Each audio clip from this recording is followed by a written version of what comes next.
d'ici la fin de votre deuxième mandat, est-ce que vous pensez arriver à l'horizon 2020 avec un bilan positif et des choses qui auront concrètement changé? Ça, au peuple de Guinée à qui je m'adresserai, qui répondrai. Juste, madame, c'est le peuple de Guinée qui m'a dit, je suis resté devant le peuple de Guinée, je suis pas ensemble devant RFI. Donc, c'est le peuple de Guinée qui jugera. Et c'est à eux que je m'adresserai. C'est pas RFI.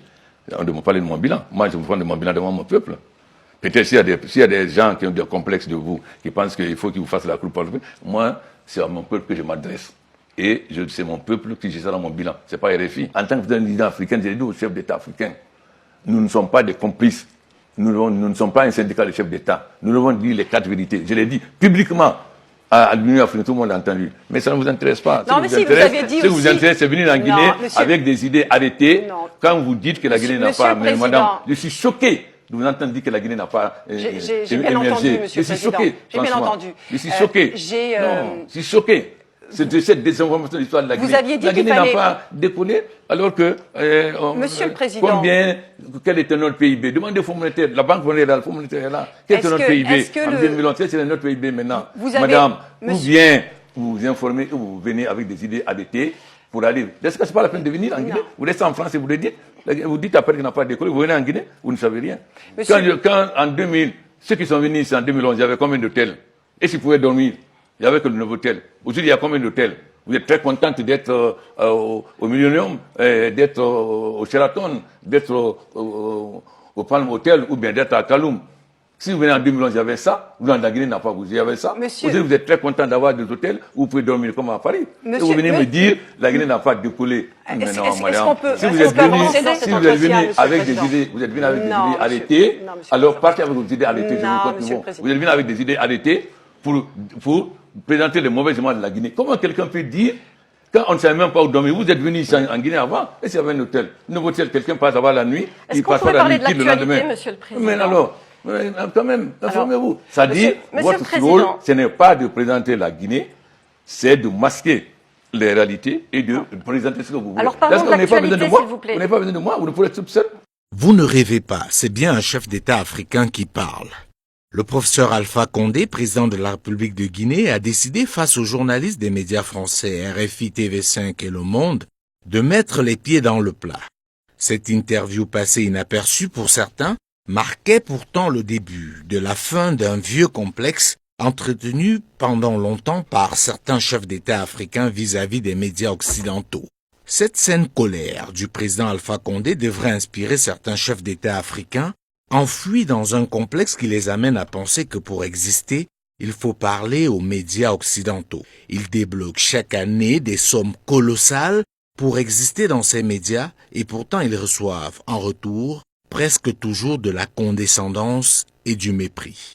Malgré cela, ils sont les premiers à courir derrière ces médias, non sans dénigrer leurs médias nationaux et les médias panafricains.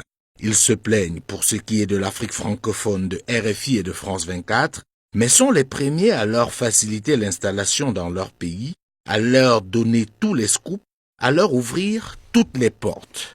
Une attitude qui traduit à suffisance leur extraversion émanant de leur manque de légitimité dans leur pays. Pour eux, il est plus important d'être bien vu à Paris qu'à Yaoundé, Abidjan, Libreville ou encore Brazzaville.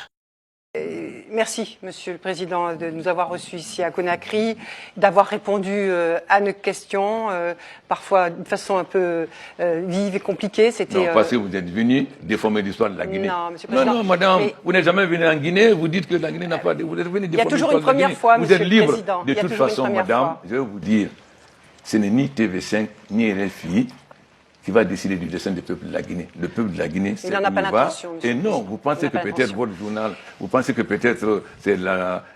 parce qu'il y a beaucoup de chefs d'État qui vous courent après. Vous pensez que moi, je dis que le peuple de Guinée sait ce qui se passe chez lui. Et je n'ai aucun complexe. Je n'ai aucun complexe des journaux français ou américains ou chinois. Si cette posture d'Alpha Condé pouvait être partagée par plus de chefs d'État africains, notamment francophones, ce serait un bon début pour que les médias occidentaux respectent un peu plus les chefs d'État africains et abordent les questions africaines avec moins de légèreté et d'a priori. Malheureusement, nous en sommes encore très loin au regard de la réalité, notamment après des révélations comme celle de ces derniers jours, où on apprend que l'État gabonais a offert 3,5 millions d'euros, soit environ 2,5 milliards de francs CFA, au journal français Libération pour organiser un forum de 2 jours à Libreville. Des scandales comme cela existent dans plusieurs autres pays africains. Car, par complexe, on préfère enrichir les médias occidentaux, les rendre puissants et paradoxalement se plaindre de leur ligne éditoriale sur l'Afrique. Faut donc définitivement briser ce mur de complexe. La guerre aujourd'hui est avant tout une guerre de communication. Ceux qui l'ont compris mettent tout en œuvre pour rendre puissants leurs instruments dans le but de véhiculer leur vision du monde et influencer les autres.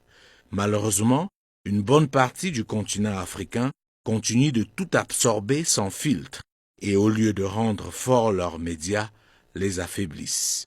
La question pour terminer, pourquoi ces puissances occidentales et pas seulement mettent autant de moyens pour que leurs médias puissent arroser le continent africain?